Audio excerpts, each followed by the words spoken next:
Good morning.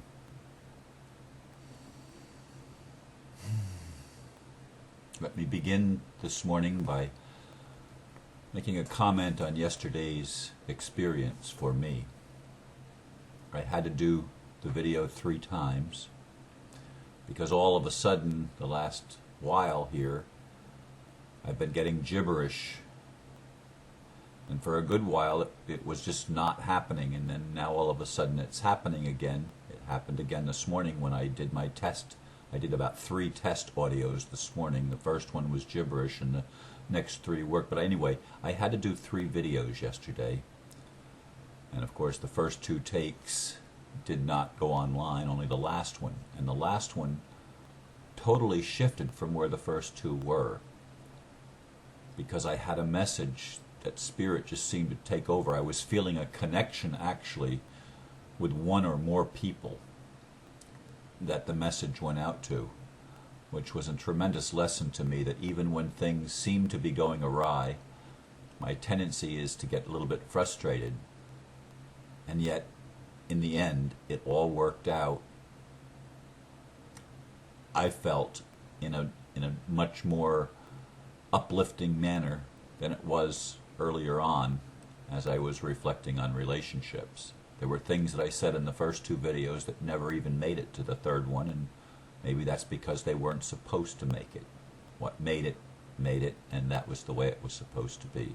So that was a learning experience for me. Anyway, today what I'm going to be talking about is why no riots in the U.S. I read an article dated August 10th entitled 5 Reasons Why American Riots Will Be the Worst in the World by Silver Shield. Obviously that's an alias, not a real human. Yet the reasons cited seem true to me. The 5 reasons given: arrogance, denial, narcissism, drugs, violence. I ask, will the U.S. people awaken and revolt in a violent manner? I'm certainly not going to read the article, but I did take time to print it out. And I agree with the writer that many Americans that I know do seem to be very, very much arrogant, thinking like we're going to kick ass. I mean, that was George Bush's cheerleading after 9/11 10 years ago.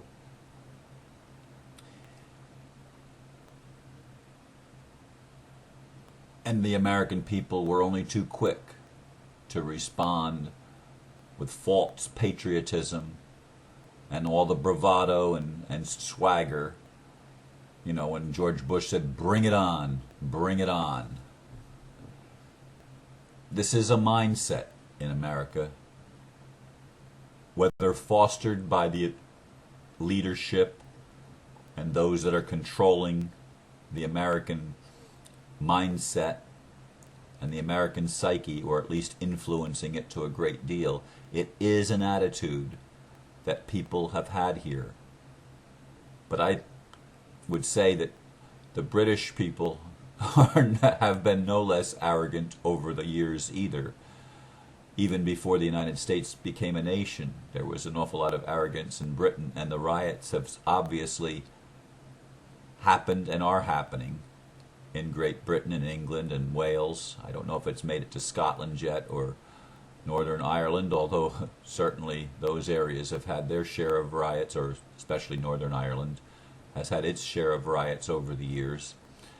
And I was thinking this morning about where the riots are happening. They're happening all over Europe, and they're happening in Asia and Africa. Not a whole lot in Latin America, but I remember Latin America actually was having riots before the rest of the world a year or 2 ago. I mean, I'm thinking of quite a few years ago in Venezuela, and of course in Mexico when the last election where they practically shut down the government. There have been mass uprisings in Latin America before it caught on in the rest of the world. But anyway, it's interesting that it is a worldwide phenomenon. I don't see it much in the United States, and I don't see it much in Canada. I don't hear a whole lot in Australia or New Zealand. But even in China, they're having riots. But the American people, this writer said, are arrogant. Well, yes, that's true, but it's true of humans. Humans also tend to have an arrogant streak, especially when everything is going well. We seem to take it for granted that that's the way it's supposed to be, and we suffer many ills as long as there's apparent prosperity and as long as things are apparently going well. And the second reason he cited was denial. And nowhere, I want to read at least the first sentence or two from what he wrote. He wrote, "For those that aren't arrogant, they are in denial that somehow they are okay because they are good people. They believe that America will recover and that the American dream is still alive." In my world, the world that I touch, it's starting to change, but for many, many years, I have to admit that I saw most of my culture, my society, as being a culture of denial. It went with the religious and spiritual mindset. We're the good people. We don't have to pay attention to what's going on in politics and government. It doesn't matter to us because that's not our reality. In other words, the attitude of denial is an attitude of separation consciousness. It's not affecting me, so I don't need to do anything about it. It's somebody else's problem. And so many people in my culture, in my spiritual culture, were of that mindset. But I am seeing a shift. I am seeing a shift. First of all, that many people are finally listening to me. I was talking with my friend Margie a couple of days ago when she was here at the house about another friend of ours who has never once in all of these years come to hear me speak. And Margie said that's because she doesn't like your conspiracy theory ideas. And that has been true of not just that one individual, but of many individuals. They were afraid of me because I've long emphasized that we need to pay attention to what's going on in politics. And it got people mad at me and afraid of me in some cases because I had ideas that were considered not spiritual or way out there. Things are changing in that aspect. And are we narcissistic? People that are in denial can really be narcissistic. It's really stuck on the fact that we're spiritual, we're better than everybody else. And we're in love with ourselves, and then there's a good thing. That's a good thing to be in love with yourself when it's balanced, but we need to also take action and take responsibility for the world around us, even if it doesn't seem to be directly affecting our personal life. That's my opinion, and I'm sharing it with you. Drugs was the fourth thing. Absolutely, we are a drugged-up culture. I don't know if it's any different than the rest of the world, but so many people are hiding booze and various other street drugs, and worse of all, prescription medications that dull our senses and dull our pain, and I believe dull our consciousness. And this is definitely an issue that's going to have to be addressed and will be addressed as we continue to awaken. And the final point was violence, and the writer, I assume a man, but it doesn't necessarily have to be a man, indicated that America has always been a violent nation. So we are certainly the most armed nation in the world. If you just take the hunters in Wisconsin, Michigan, and Pennsylvania, it would make the 5th largest army in the whole world. And there are lots and lots and lots and lots of people who are armed to the teeth. There are militia movements in this country, and certainly violence is a very real possibility. However, in all of this, it fails to take into account the spiritual awakening that is happening. The leaders of the revolution, which is actually the evolution of our consciousness, the leaders are not pushing for violence. They are not pushing for confrontational protests where we destroy property and kill each other or wound each other.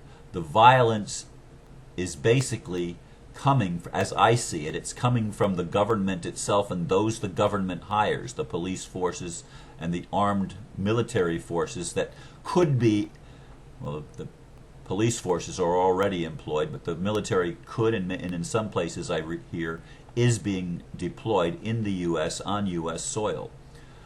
But the government, the people that are trying to maintain the status quo, are scared to death that people are not going to allow them to get away with their crap anymore. And it is crap. I mean, Mitt Romney made the statement in Iowa in recent days that corporations are people too.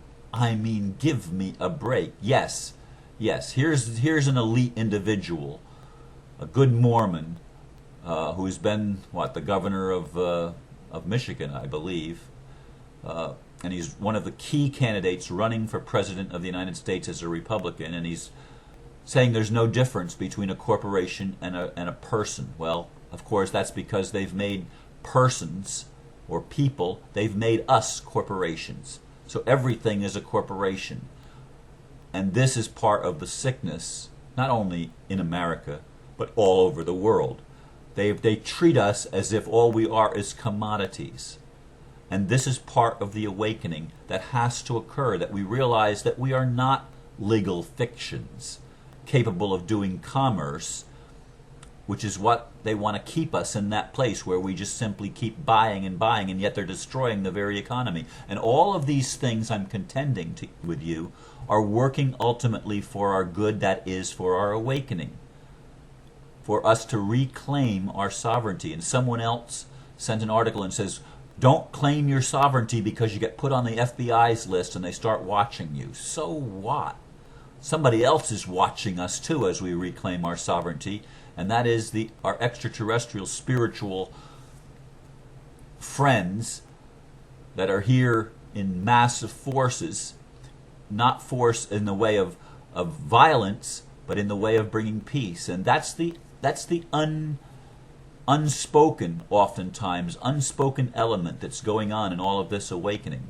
The extraterrestrials are here with us, helping us rise in our consciousness, helping us to awaken, and helping, for me and for many others, helping make us more peaceful, so that we're not quite so angry. We see what's going on, and we allow the anger to be, but it doesn't burst into the violence that is predicted by the article's writer, Silver Shield, whoever that is. So these are things that I've been thinking about this morning and pondering as I look at the world situation. I applaud the uprisings. I deplore the violence. I don't think it's good to be smashing people's windows and burning their property and doing some of the things that I see reported in England. But I also know that even in peaceful demonstrations, the government, the powers that be, plant people, oftentimes with police force or paramilitary forces, and they plant people in these things purposefully to try to create violence, because the U.S.'s game plan is to do martial law. I don't believe that martial law will, if it happens, it will not be long-lived, because there are other forces at work here that I think will have cooler heads and more influence. So I remain optimistic that there will not be major riots in the United States, although there will be some, I'm sure, because the economy is collapsing and it's being designed to collapse. But the design is more than just an Illuminati plan. It is a divine plan to level the playing field, which I see as the ultimate end of all of this awakening, and I see a lot of it happening before the October 28th deadline of the finality of the ninth wave in the evolution of consciousness according to the Mayan calendar. That's all I'm going to share with you today because I'm out of time. But thank you for listening. Namaste.